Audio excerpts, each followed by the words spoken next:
ആരുടെയാണ് പോലും എനിക്കൊരു ലെറ്റർ കിട്ടിയിരിക്കുന്നത്. വളരെ നാളുകൾക്ക് ശേഷമാണല്ലോ ഇങ്ങനെ ഒരു ലെറ്റർ. ദൈവമേ, എൻ്റെ കൂട്ടുകാരാരോ അയച്ചിരിക്കുന്നത്. എനിക്ക് നല്ല പരിചയമുള്ള ഹാൻഡ് റൈറ്റിംഗ് ആണിത്. എങ്ങനെയാണോ ഇവരെൻ്റെ അഡ്രസ്സ് കണ്ടുപിടിച്ച്? എത്രയാണെങ്കിലും ഇന്നത്തെ കാലത്ത് ഈ ഇമെയിലും വാട്സപ്പും ഫേസ്ബുക്കും മെസ്സഞ്ചറും അങ്ങനെ പലവിധ സോഷ്യൽ മീഡിയകളിൽ ആയിരിക്കുന്ന ഈ സമയത്ത് എനിക്കൊരു ലെറ്റർ കിട്ടുക എന്ന് പറഞ്ഞാൽ ഞാൻ വളരെയധികം സന്തോഷിക്കുന്നു. എൻ്റെ ദൈവമേ, ആരുടെയാണെങ്കിലും ഒന്ന് പൊട്ടിച്ച് വായിച്ചിട്ട് വരട്ടെ കേട്ടോ. ഞാൻ നിങ്ങളെയും വായിച്ച് കേൾപ്പിക്കാം. ആരുടെ ലെറ്ററാണ് വന്നതെങ്കിലും ഞാൻ അത് നിങ്ങളെയും കേൾപ്പിക്കാം കേട്ടോ.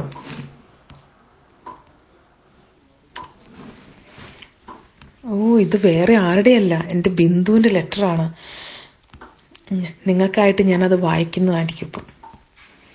പ്രിയ കൂട്ടുകാരിക്ക്, കാലം തെറ്റി വന്ന ഈ കത്ത് കണ്ട് നീ അമ്പരക്കുന്നുണ്ടാവും.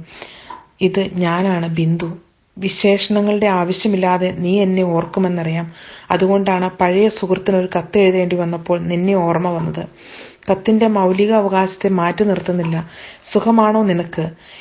ഈ ചോദ്യവും ഉത്തരവും ഭംഗിയുള്ള ഒരു പാഴ്വാക്ക് മാത്രമാണെന്ന് പണ്ട് നീ പറഞ്ഞത് മറന്നിട്ടില്ല. ഓരോ പിറന്നാൾ കഴിയുമ്പോഴും ഓർമ്മകളുടെ ഭാവത്തിന് ഭാരമേറുകയാണ്. ഇതും സിപ്പ് ഫയലാക്കുവാൻ പറ്റുമോ ആവോ? എങ്കിലും ആ ഓർമ്മ പന്തായത്തിലെ ചിലതിനോടൊക്കെ എനിക്കിപ്പോഴും പ്രണയമാണ്. നമ്മുടെ കോളേജിന്റെ മുമ്പിലുണ്ടായിരുന്ന പാടത്തിലെ പുന്നലിന്റെ നറുമണമുള്ള ഓർമ്മകളെ ഞാൻ എങ്ങനെയാണ് വേണ്ടെന്ന് വെക്കുക? എത്ര ഭംഗിയുള്ള പാടവും വരമ്പും തോടുമായിരുന്നു അത്. നീ ഓർക്കുന്നോ? നീണ്ടുകിടക്കുന്ന കുന്നിൻ ചെരുവുകൾക്ക് നടുവിലെ ഒരു ചന്ദനക്കുറിയാണ് നമ്മുടെ കലാലയം എന്ന സാനുമാഷ് വിശേഷിപ്പിച്ചത്. വസാക്കിലെ വിജയനെ അറിയണമെങ്കിൽ മുഷിവില്ലാതെ വീണ്ടും വീണ്ടും വായിക്കണമെന്ന് പറഞ്ഞ വിനയകുമാർ സാറിനെ ഓർമ്മയുണ്ടോ നിനക്ക്? നിന്റെ ഇഷ്ടം വിപ്ലവം നിറഞ്ഞ ഏകാന്തിയുടെ 100 വർഷങ്ങളോടായിരുന്നു എന്ന് ഞാൻ മറന്നിട്ടില്ല. ഓർമ്മകൾക്ക് എന്തു സുഗന്ധമെന്ന് എനിക്കും തോന്നി സഹി. വാട്ടിയെടുത്ത വാഴയിലിൽ നീ കൊണ്ടുവന്നിരുന്ന ഉച്ചയൂണിന്റെ സ്വാദ്. നമ്മൾ എത്ര പേർ ചേർന്നായിരുന്നു ഒരമ്മയുടെ കരുതലിനെ പങ്കുവച്ചിരുന്നത്. ഇനി ഒരിക്കൽ ഞാൻ വരുമ്പോൾ അത്തരമൊരു ഊണ് എനിക്ക് തരുമോ? ഇവിടെ ഒന്നും മറന്നിട്ടില്ല എന്നറിയുന്നത് എൻ്റെ ബിന്ദു. എനിക്ക് ഈ ലെറ്റർ വായിച്ചിട്ട് എനിക്ക് കരച്ചിലാണോ വരുന്നതെന്ന് എനിക്കറിയത്തില്ല. അരിയിട്ട് വറുത്ത മത്തിയിലെ തോരൻ എത്ര നന്നെന്ന് പഠിപ്പിച്ച സ്വാമി സാർ. ഒരു ഗുരുകുല വിദ്യാലയത്തിന്റെ വാതയാനകൾ നമുക്കായി തുറന്നിട്ട ആ മഹാഗുരുവിന് ഉള്ളു നിറഞ്ഞ ഒരു നമസ്കാരം. ചിങ്ങവേലിന്റെ ഭംഗിയുള്ള ഒരു ദിവസം നാം ഏവരും പാടവരമ്പിലൂടെ നടന്നത് നീ മറന്നോ? എത്ര ദൂരമാണ് അന്ന് നമ്മൾ പോയത്? തോട്ടിൻ വരമ്പത്ത് നിൽക്കുന്ന കൈതപ്പൂവിനെ ഇറുക്കാൻ ആർക്കാണ് ധൈര്യമെന്ന എന്റെ അഹങ്കാരത്തിന് അരയ്ക്കൊപ്പം വെള്ളത്തിലെ ആമ്പൽപ്പൂ മാത്രമാണ് ഇതെന്ന ലാഘവത്തോടെ മറുപടി തന്ന പ്രിയ കൂട്ടുകാരൻ. സൗഹൃദത്തിന്റെ തെളിനീരുള്ള ആ തോട് ഇന്നും അവിടെ ഉണ്ടാവുമോ? നമ്മുടെ സ്വപ്നങ്ങൾക്ക് നിറം ചാർത്തിയിരുന്ന ജേർണലിസവും രാഷ്ട്രീയവും അക്വേഷ്യ മരച്ചൂട്ടിലെ കൂട്ടായ്മയ്ക്ക് എന്തൊരു ഭംഗിയായിരുന്നു. ഇറങ്ങിയ രാഷ്ട്രീയ ബോധത്തിന്റെ അറിവില്ലായ്മയും തീർത്ത വാക്കുപോരുകൾ. അടിപിടിയിൽ എത്തുമ്പോൾ ഒരവധി കിട്ടിയല്ലോ എന്ന് നമ്മുടെ കുറുമ്പ് ഇന്നത്തെ കുട്ടികൾക്ക് എങ്ങനെ മനസ്സിലാവാൻ? നീ ഓർക്കുന്നുണ്ടാവും എനിക്ക് എന്തു പറ്റിയെന്ന്.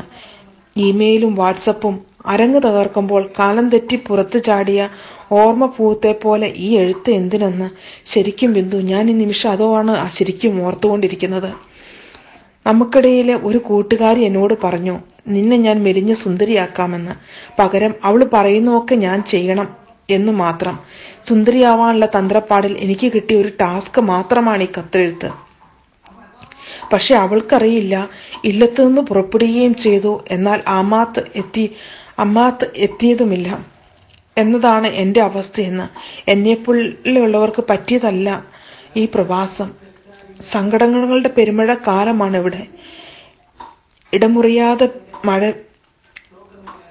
ഇടമുറിയാതെ പെയ്യാൻ അവ കാണിക്കുന്ന വാശി എനിക്ക് മനസ്സിലാവാതെ പോകുന്നു. വണ്ണം കുറിച്ച് സുന്ദരിയാവാനിരുന്ന എന്റെ ചെറുകൾക്ക് കണ്ണുനീരിന്റെ കനം കാരണം പറക്കമുറ്റുന്നു. എങ്കിലും കൂടെയുള്ളവർക്കായെങ്കിലും ഞാനും പറഞ്ഞേ പറ്റൂ. അതുകൊണ്ട് ഞാൻ ഓർത്തു, എന്തേ എനിക്ക് എഴുതിക്കൂടാ നിനക്കെന്ന്. അത്രയേ ഉള്ളൂ. എനിക്ക് വട്ടായിട്ടില്ല എന്നർത്ഥം. പറയാൻ മറന്നു. എന്റെ വീട്ടുകാരൻ, നിന്റെ കൂട്ടുകാരൻ സ്നേഹാന്വേഷണം അറിയിക്കുന്നു നിനക്കായി. ഒത്തിരി ഇഷ്ടത്തോടെ. എല്ലാവർക്കും നല്ലത് വരട്ടെ എന്ന്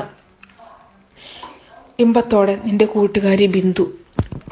ബിന്ദു, ഈ ലെറ്റർ വർഷങ്ങൾക്ക് ശേഷം നിന്റെ ഒരു ലെറ്റർ കയ്യിൽ കിട്ടിയപ്പോൾ ഇത് വായിച്ചപ്പോൾ എനിക്കുണ്ടായ സന്തോഷവും അതോടൊപ്പം എനിക്കുണ്ടായ എൻ്റെ മനസ്സിനകത്തുണ്ടാകുന്ന ആ വിഷമങ്ങളും ഒന്നും എനിക്ക് പറഞ്ഞറിയിക്കാൻ എനിക്ക് പറ്റുന്നില്ല. എത്ര ഒരു ടാസ്കിൻ്റെ ഭാഗമായിട്ടാണെങ്കിൽ പോലും ഒരു ലെറ്റർ എനിക്ക് എഴുതാൻ അത് എന്നെ തന്നെ നീ തിരഞ്ഞെടുത്തതിൽ ഞാൻ ഒത്തിരി അധികം സന്തോഷിക്കുന്നു. അങ്ങനെയെങ്കിലും നിന്റെ ആ വരികളും നിന്റെ ആ കൈയക്ഷരങ്ങളും ഒരിക്കൽ കൂടി കാണുവാനായിട്ട് എനിക്ക് പറ്റിയത്. എൻ്റെ കൂട്ടുകാരി, ഞാൻ നിന്നെ ഒരു പ്രത്യേകം നന്ദി പറയുന്നു. നിന്റെ എല്ലാ വിഷമതകളിലും നിന്റെ ഓരോ അവസ്ഥകളിലും ഞങ്ങളെല്ലാവരും നിന്നോട് കൂടെയുണ്ടെന്ന് ഞാൻ ഈ നിമിഷം പറയുന്നു.